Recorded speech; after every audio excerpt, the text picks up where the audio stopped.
The terrifying part about Angkor Wat is that it may have been too advanced for the medieval world that built it.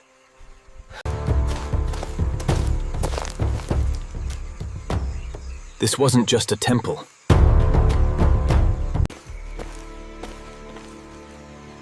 It was a megacity disguised as religion. And somehow, medieval humans engineered all of this by hand.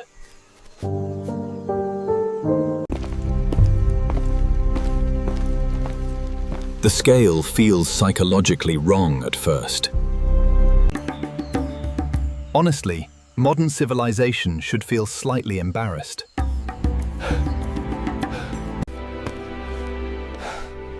Every part of Angkor Wat was designed to make humans feel small. And somehow, the jungle still couldn't fully consume it. At its peak, Angkor may have supported nearly 1 million people.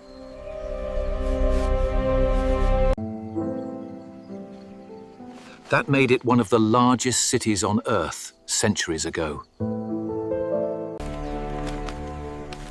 And then the engineering becomes terrifying. This civilization controlled water on a scale medieval Europe couldn't even imagine.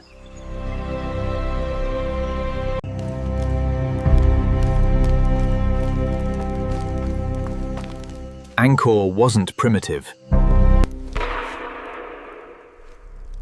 It was industrial-scale environmental engineering. Every stone in Angkor Wat traveled enormous distances without modern machinery. The empire transformed geography itself into infrastructure.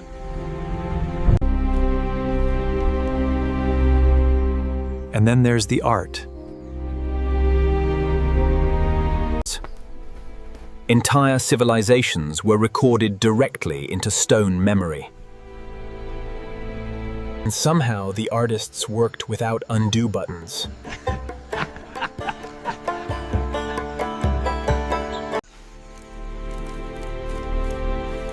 The architecture wasn't random either.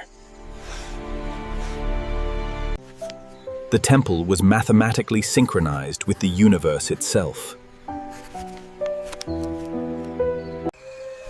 Religion, astronomy, engineering, and politics merged into one system here.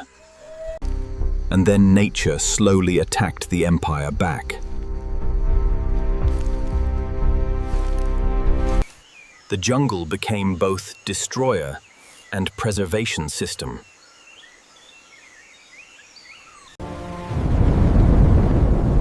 Most civilizations feared nature. Khmer Empire engineered itself around it instead.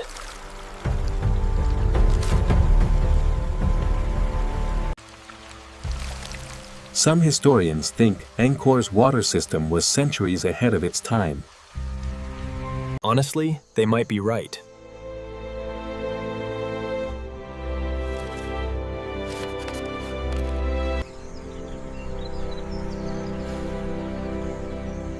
This place once felt immortal. Now the jungle speaks louder than the empire. The deeper you explore Angkor, the stranger medieval humanity begins to look.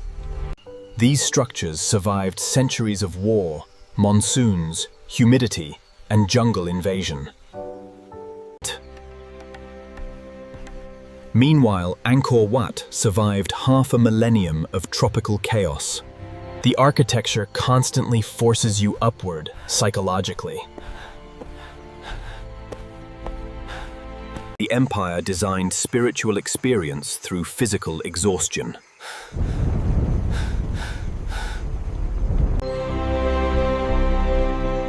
Faith itself became architecture here. There are thousands of carvings here. And somehow, each one still feels human.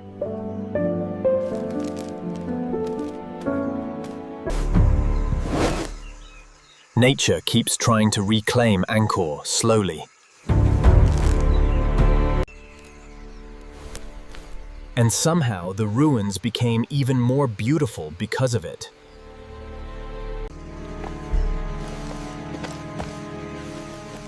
Angkor doesn't feel destroyed. It feels paused between civilization and nature.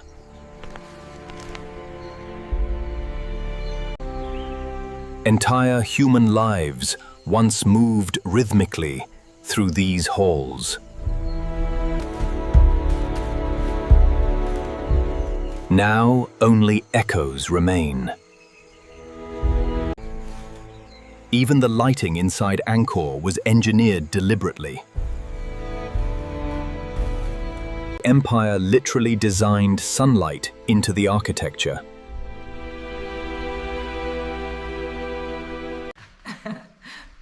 Honestly, some modern cities barely have planning at all. At its peak, Angkor functioned like a medieval supercity. Millions of forgotten people built this civilization one stone at a time. And somehow, they expected it to last forever.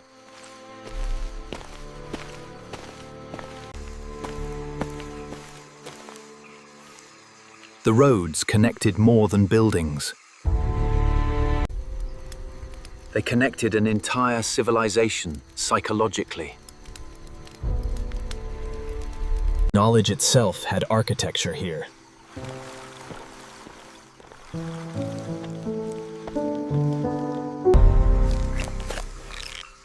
Even written language became permanent stone memory. The same engineering that made the empire powerful may have made it fragile too. When systems become too large, failure becomes catastrophic.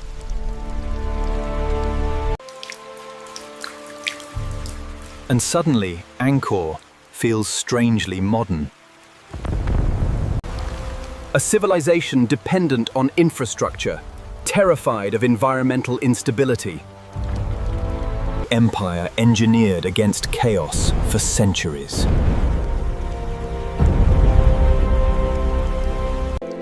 But eventually, even advanced systems fail. Entire cities can disappear quietly.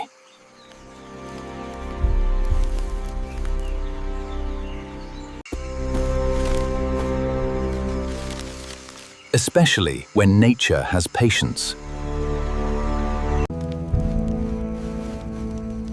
And yet somehow, Angkor never fully died. The spiritual system outlived the empire itself.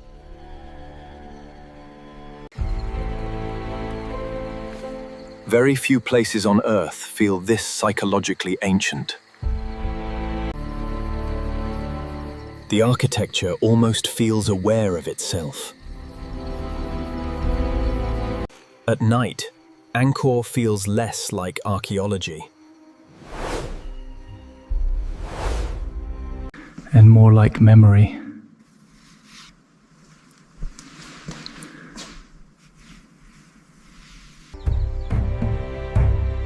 This city once convinced people civilization could become eternal. Now the jungle whispers otherwise.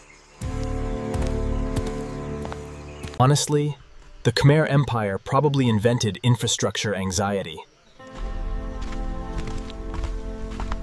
The deeper you study Angkor, the smarter it becomes.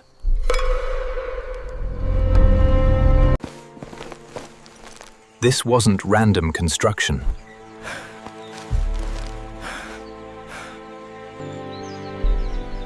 It was systems thinking, centuries before modern systems theory existed.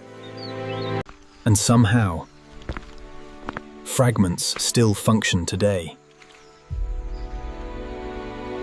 That's what truly unsettles engineers.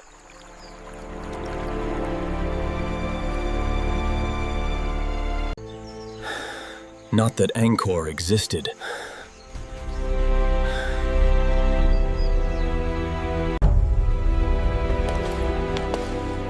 But how advanced its thinking already was. Modern civilization still struggles that balancing scale, infrastructure, environment, and spirituality together. The Khmer Empire attempted all of it simultaneously. For centuries, it worked.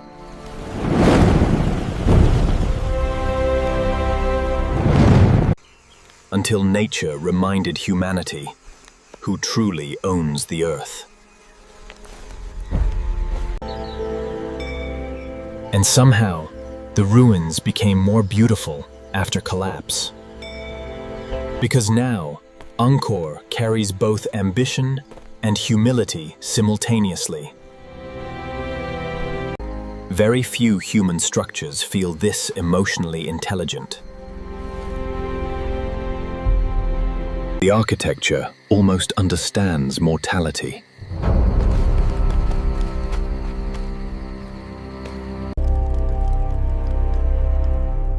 Empires disappeared. But somehow, Angkor still remembers itself. Angkor Wat was never merely a temple. It was a civilization trying to engineer eternity itself.